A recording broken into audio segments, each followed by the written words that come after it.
Innal hamdalillah nasta'inuhu wa nastaghfiruh wa nu'minu bihi wa natawakkalu alayhi wa na'udzu bihi min shururi anfusina wa min sayyiati a'malina. Man yahdihillahu fala mudilla lahu wa man yudlil fala hadiya lahu. أشهد أن لا إله إلا الله وحده لا شريك له وأشهد أن سيدنا ومولانا حبيبنا محمدا عبده ورسوله. اللهم صل وسلم وبارك عليه وعلى آله وأصحابه والتابعين لهم إلى يوم القيامة. أما بعد.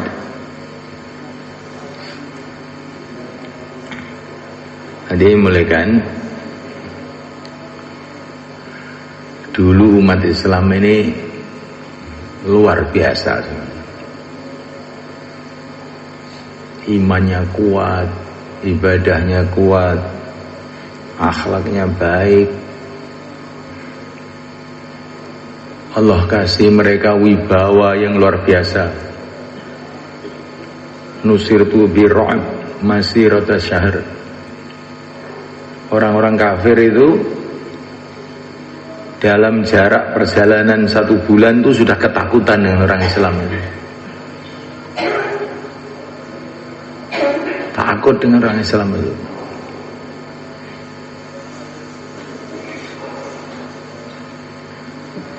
Pasukan-pasukan Islam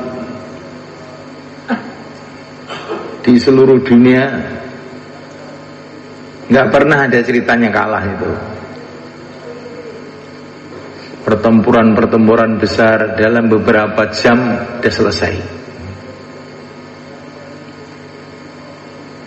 Malaikat-malaikat datang membantu pasukan-pasukan Islam. Pokoknya seluruh dunia ini bintangnya itu umat Islam.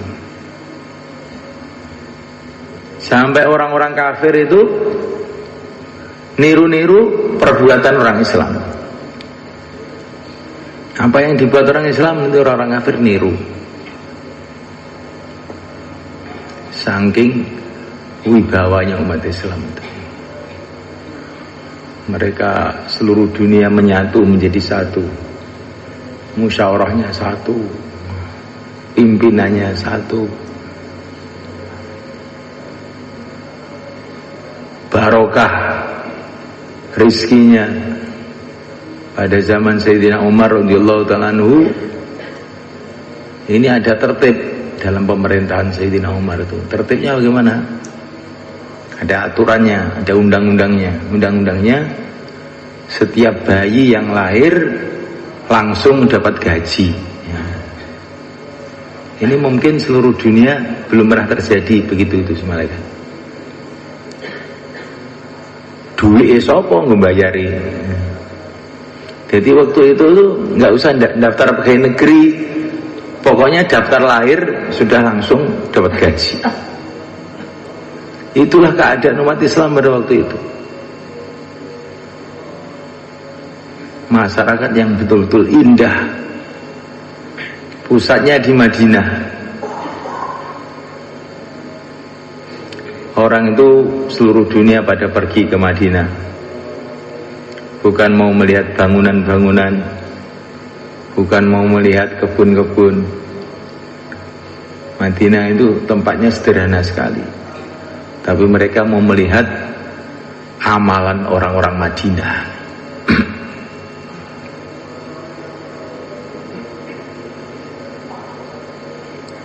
Ini mulaikan Allah Ta'ala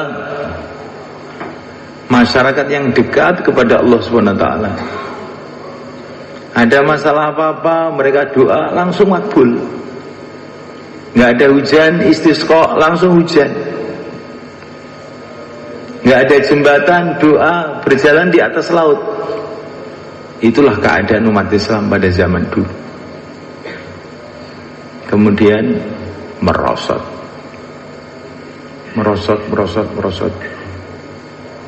Lah kemerosotan itu dimulai dengan wafatnya yang mulia Nabi Agung Muhammad SAW.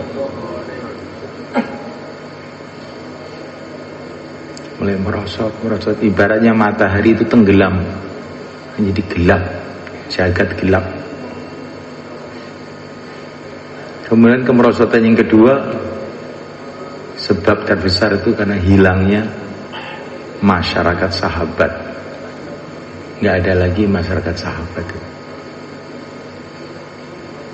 Maka semulaikan di akhir zaman ini yang sudah keadaan tidak karu-karuan ini, kemerosotan sudah tidak karu-karuan, umat Islam di mana-mana dalam keadaan penderitaan, ketulo-tulo. Apakah ada jalan untuk menuju kejayaan lagi?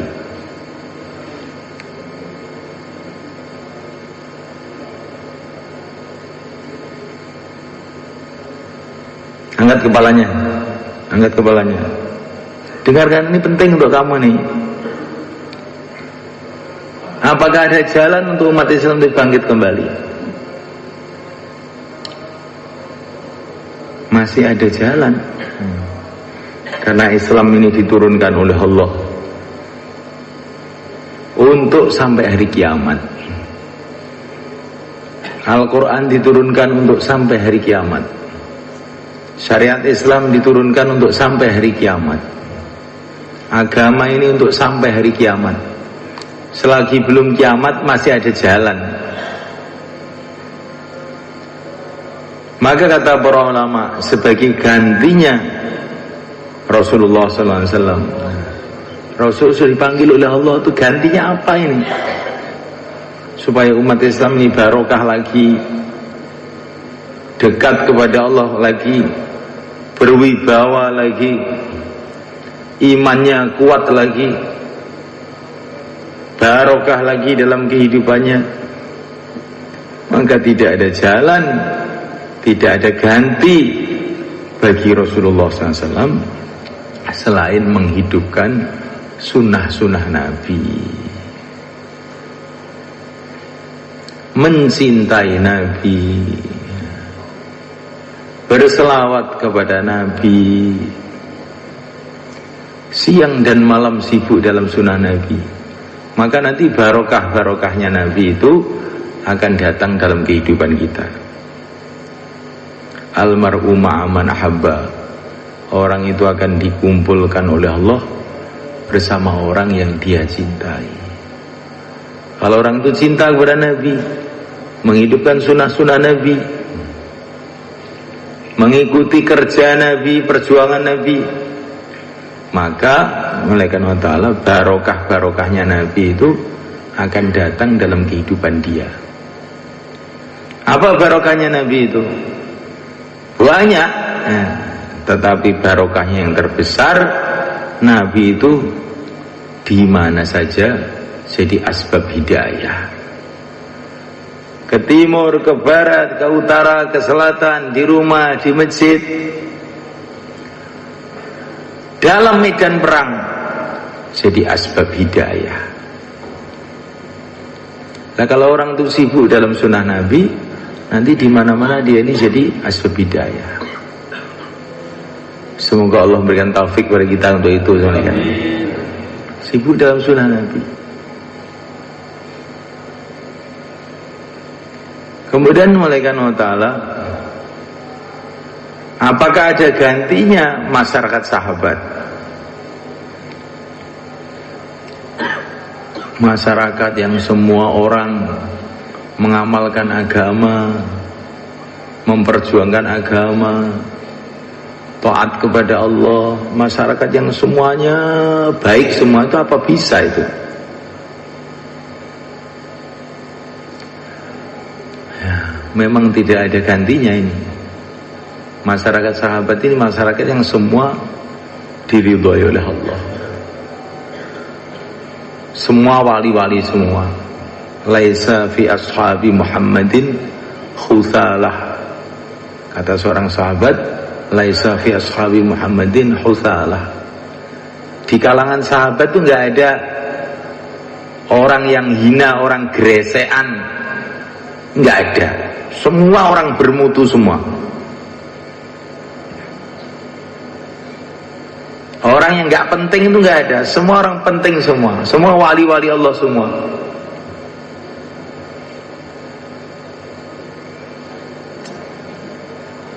Sahabatnya ajib semua kan.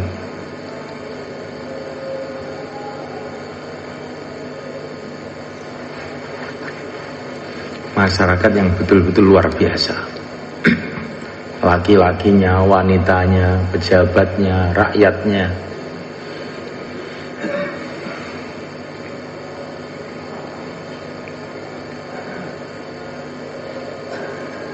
Indah betul kehidupan mereka. Kasih sayangnya, satu hatinya.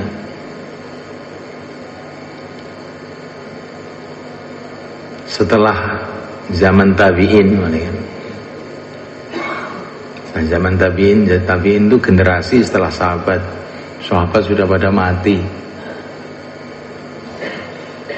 Setiap ada perang, maka panglima perang itu bertanya, apakah di sini ada orang yang pernah melihat Rasulullah?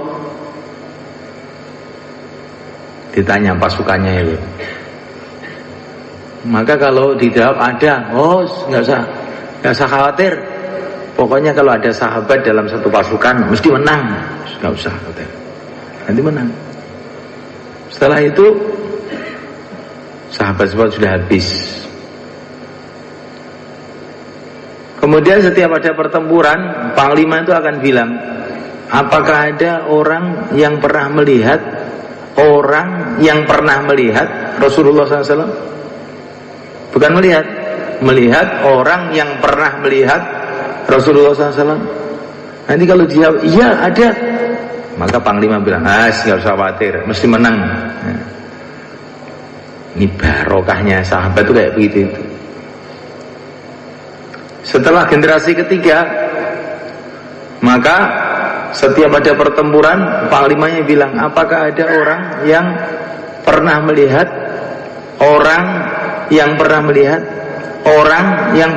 Rasulullah? Ketiga, double tiga ini. Orang pernah melihat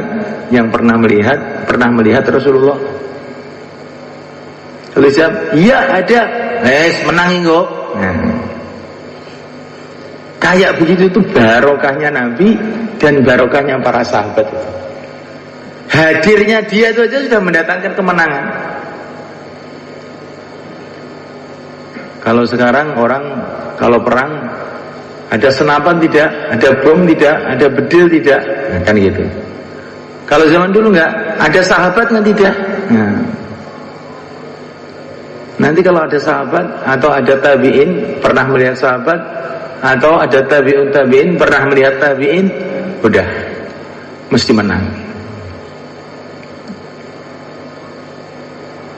Satu hari datang surat kepada Sayyidina Abu Bakar, ini pasukan Islam sedang menghadapi masalah besar, musuh besar menghadang mereka, minta bala bantuan dari Madinah.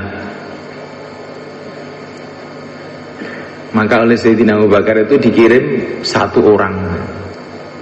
Ini bukan sahabat yang tingkat-tingkat tinggi, sahabat yang jarang kita dengar namanya aja, namanya Amr. Sahabat yang jarang didengar namanya, Amr bin Kokok.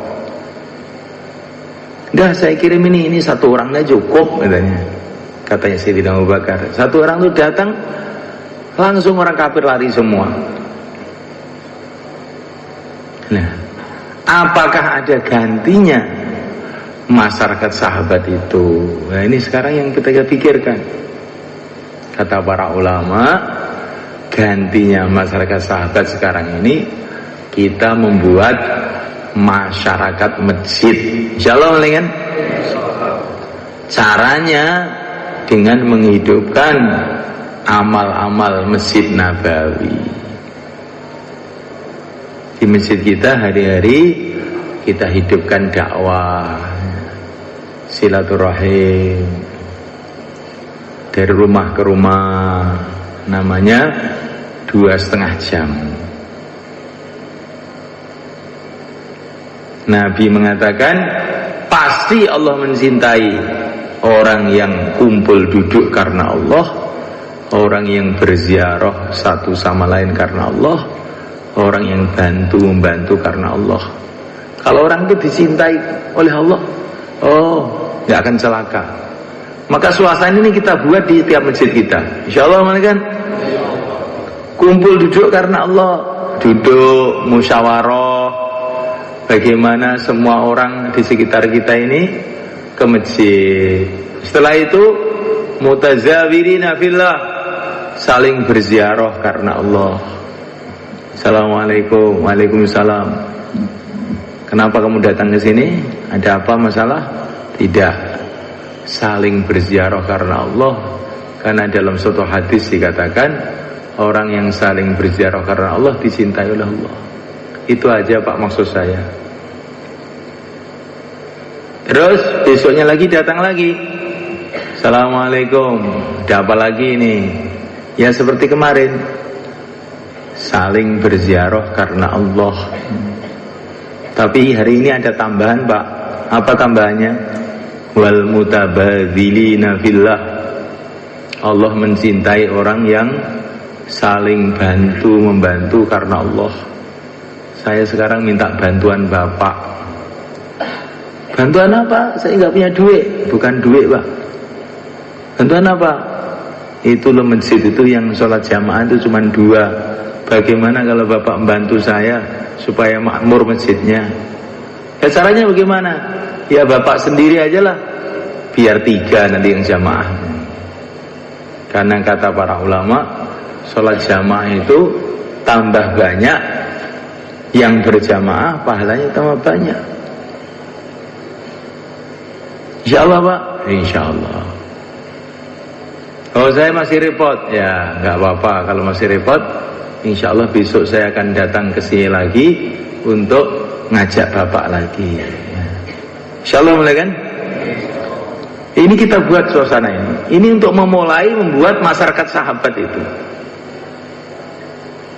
Ini kelihatannya sederhana, tapi ini perkara besar karena Allah mengatakan lewat nabinya, wajabat mahabbati. Pasti Allah mencintai orang yang begitu. Duduk kumpul karena Allah, berziarah karena Allah, saling bantu-membantu karena Allah. Nah kalau orang sudah dicintai oleh Allah itu nanti kebaikan-kebaikan apa-apa jadi mudah. Sibuk dalam sunnah Nabi, sibuk dalam menghidupkan amal masjid. Insya Allah, kan?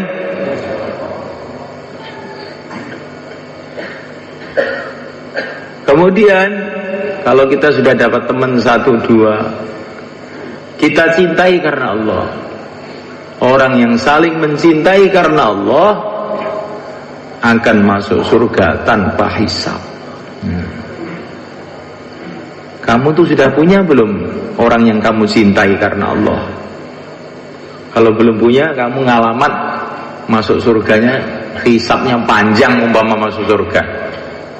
Tapi kalau kamu punya orang-orang yang kamu cintai karena Allah, itu nanti ke surganya jadi mudah.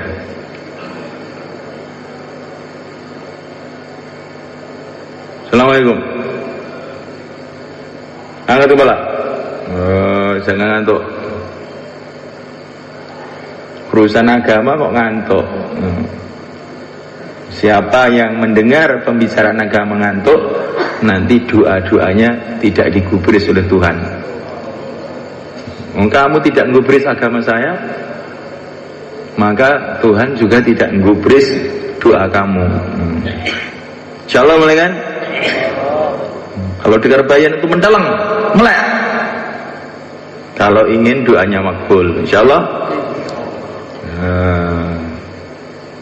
Main-main kamu. Agama dibikin main-main, akhirnya orang Islam dibikin main-main sama orang kafir, dibikin bola, dibikin sepak bola. Akhirnya ikut sepak bola juga. Kalau umat Islam ini sungguh-sungguh dalam agama, maka nanti akan wibawa. Kata Syekh Ilyas, urusan kamu dengan Allah dan Rasulnya. Nah, kalau dipanggil atas nama Allah dan Rasulnya, kamu tidak gubris. Kalau dipanggil atas nama dunia, kamu pentingkan. Bagaimana Allah akan terima kamu? Kata Syekh Ilyas. Jadi perkara itu kalau sudah atas nama agama, tenanan, insya Allah kan? Ya, sungguhan. Jadi untuk membuat masyarakat sahabat ini, gimana dihidupkan suasana dakwah di masjid dengan cara saling cinta mencintai karena Allah, saling berziarah karena Allah, saling bantu-bantu karena Allah. Kemudian di masjid kita ini kita hidupkan taklim, supaya walaupun kita ini tidak melihat Nabi, tidak melihat sahabat, dengan taklim itu kita bisa ngintip Nabi dan sahabat. Nah, ini Sayyidina Abdullah bin Mubarak setiap habis asar itu masuk kamar, santri-santrinya tanya, Abdullah bin Mubarak itu ulama zaman tabi'in, ulama besar zaman dulu, ada apa tuh kalau habis asar kok masuk kamar? Saya sedang menemui para sahabat. Loh, menemui para sahabat? Iya, dengan cara membaca kisah-kisah para sahabat. Nah, jadi kalau kita ini baca sabda Nabi, kisah sahabat, kisahnya para wali, para ulama, maka ini sebagai gantinya kita berjumpa dengan mereka. Insyaallah, kan? Taklim yang penting. Di masjid kita hidupkan taklim, di rumah kita hidupkan taklim. Di rumah itu jangan bicara makanan, sambel, sego, duit. Di rumah itu kita hidupkan taklim. Ini perintah Nabi, perintah Allah kepada istri-istri Nabi. Wa dzkurna ma yutla fi buyutikunna min ayatillahi wal hikmah. Hai istri-istri Nabi, bacalah kitabullah dan sunnah Nabi di rumah-rumah kamu. Ini perintah Allah langsung pada istri Nabi. Maka istri kita mesti kita suruh taklim. Insyaallah, kan? Taklim ya. Ini penting sekali supaya orang itu sambung dengan Rasulullah, sambung dengan para sahabat, sambung dengan para ulama, sambung dengan para aulia. Taklim ini. Sekarang anak-anak kita sambung dengan Amerika melalui taklim televisi, radio, koran, majalah, internet, sehingga rumahnya temboro, tapi otaknya itu otaknya orang Amerika sana. Maksiat aja yang dipikir. Kalau suruh ngaji ngantuk.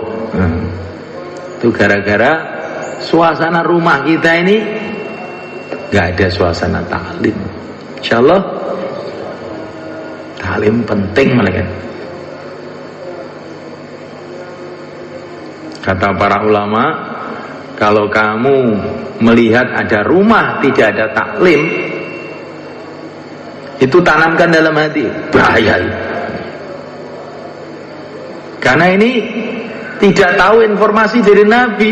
Oh, gawat ini.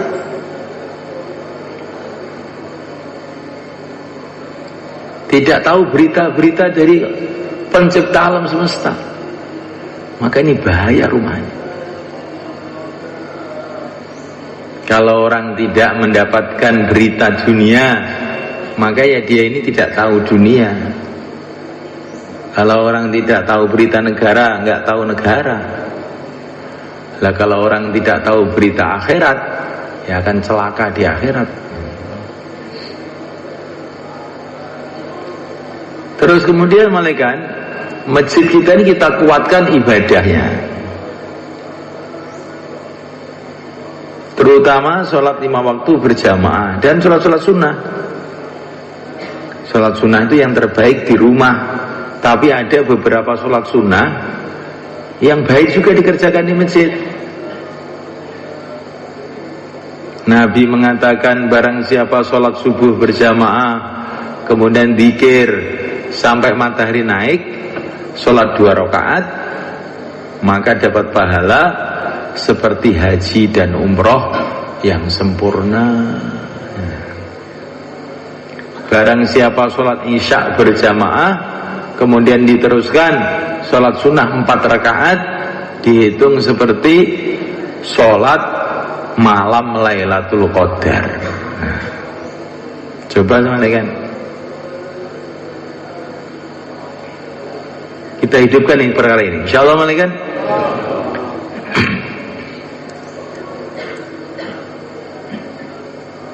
Ya, orang itu cinta pada masjid. Kita belum bisa membuat kampung yang hidup amalan. Dimulai masjid yang hidup amalan dulu. Kalau nanti masjid itu hidup amalan, akan pengaruhnya pada kampung semuanya, bahkan pada seluruh umat. Nabi mengatakan, kalau kamu sholat berjamaah, sofnya lurus, rapat-rapat, nanti masyarakat kamu akan bersatu. Tapi kalau sofnya tidak rapi, masyarakat nanti akan pecah belah. Maknanya apa? Apa yang ada di masjid itu pengaruhnya kepada masyarakat. Kalau di masjid itu orang ngantuan, nanti insya Allah masyarakat juga ngantuan juga. Sebabnya siapa? Kamu ini sebabnya. Insya Allah kan? Insya Allah piye. Ya, apa yang kita buat di masjid itu pengaruhnya kepada umat. Makanya kalau masjid ini kok kenceng amalannya, nanti umat itu melok kenceng. Tapi kalau masjid amalannya gelandor, ngerti gelandor? Gelandor ngertos betul enggak? Ngertos, ngerti sana sini. Mergo dina dilakoni iki ngerti. Gelandor. Nah niku nek amalan wis gelandor masjid niku sing adzan cah cilik-cilik, Allahu Akbar, cah cilik-cilik niku ya. Gak nganggo kethu, sarunge miring-miring kon adzan. Akhirnya napa? Akhirnya gak nisi toko sholat jamaah. Coba carikan muadzinnya itu orang yang sungguh-sungguh dalam agama, kayak Sayyidina Bilal radhiyallahu ta'ala anhu. Itu muadzinnya Madinah. Kalau adzan asyhadu anna Muhammadar Rasulullah, orang Madinah nangis semua, ingat Rasulullah. Kita cari muadzin yang begitu, insyaallah malaikat. Imamnya fikir agama, al imamu dhamin, imam itu harus penanggung jawab agama, mikir betul itu imam itu. Nah nanti kalau masjidnya kita ini sungguh-sungguh amalannya, niku pengaruhnya akan sampai kemana-mana. Kemudian yang keempat, mulaikan amal Masjid Nabawi ini, bagaimana di masjid kita ini ada pikir melayani umat. Nabi itu kalau pagi semulaikan tanya kepada para sahabat habis sholat subuh itu, mimpi apa kamu? Mimpi apa? Siapa yang mimpi tadi malam? Karena Rasulullah, karena mimpi itu menunjukkan hati seseorang. Kalau orang itu hatinya itu mikir agama betul, nanti mimpinya itu ada kaitan dengan agama. Kalau orang itu cinta kepada Rasulullah betul, nanti mimpinya jumpa Rasulullah itu orang itu. Roh manusia itu nyambung ke alam ghaib sana. Tapi kalau orang itu pikirannya duit aja, nanti mimpinya ya macul, makan. Nah, di masjid kelihatannya mimpinya ketemu istrinya, ngeluyur. Maka Nabi itu bertanya, ya siapa yang mimpi? Suruh laporan.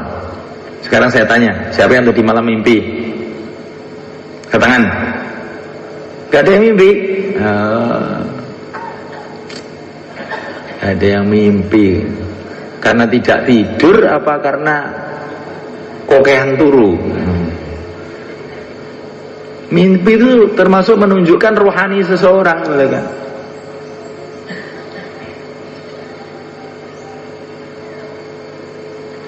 Kemudian setelah tanya mimpi-mimpi itu, terus Nabi itu tanya, fulan di mana fulan?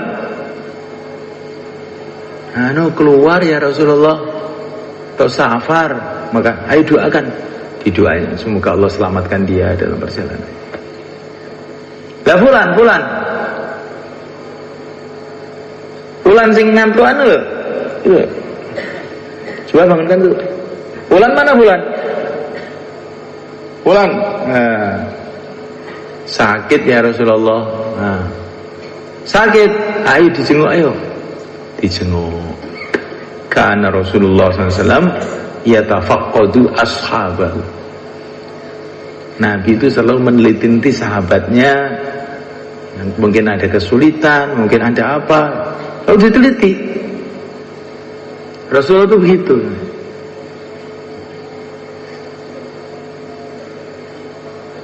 Kalau Rasulullah itu dapat hadiah-hadiah makanan, madu, apa begitu, maka dibagi-bagi pada para sahabat. Dibagi-bagi. Yang datang kasih, yang tidak datang nanti disimpankan, dingengei. Oh ini fulan itu nggak datang, simpen untuk dia, dengan dia. Itu sayangnya Rasulullah kepada para sahabat. Itu suasana Masjid Nabawi itu begitu loh. Lah bagaimana masjid kita itu begitu? Insya Allah malaikat. Jangan habis sholat terus pergi kemana-mana apa menurut keyakinan masing-masing. Jangan begitu. Tanyai temannya kemana? Pak Osman di mana Pak Osman? Oh sakit. Aja datangi dijenguk. Bawakan pisang 1 tundun. Itu fulan kok tidak keluar 3 hari, kemarin kemana itu? Ya nggak tahu. Ayo kita datang sana lah. Ayo kamu 50 ribu, 500 ribu kasih dia. Nanti kan bulan depan keluar dia. Insya Allah mulai kan. Jadi orang itu ada memikirkan orang itu namanya khidmat. Ulama-ulama dulu semuanya kan, kalau ada tetangganya utang, tetangganya datang utang itu nangis. Ada satu ulama tetangganya datang, Syekh, saya mau utang duit Syekh, nangis Syekh. Maka tetangganya itu ketakutan. Syekh, kalau nggak boleh ya udahlah Syekh, jangan nangis begitu. Bukan itu maksud saya. Saya tuh nangis tuh kok tetangga saya punya kesulitan, saya kok nggak tahu. Nanti kalau saya di akhirat ditanya oleh Allah bagaimana, itu maksud saya. Saya siap bantu kamu. Nah, itu orang zaman dulu. Bantu orang tuh seneng gitu loh. Bukan bantu orang tuh malah susah, tidak. Bantu orang tuh berarti membantu dirinya sendiri. Siapa yang bantu orang, Allah akan bantu dia.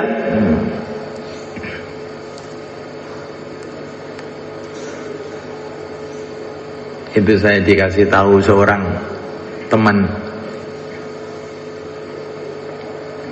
Dia itu apa ya? Kalau teman ini jamaah setahun ini cerita sama saya. Di tengah perjalanan duitnya habis, tinggal 10 ribu. Maka dia mikir, apa yang harus saya buat ini?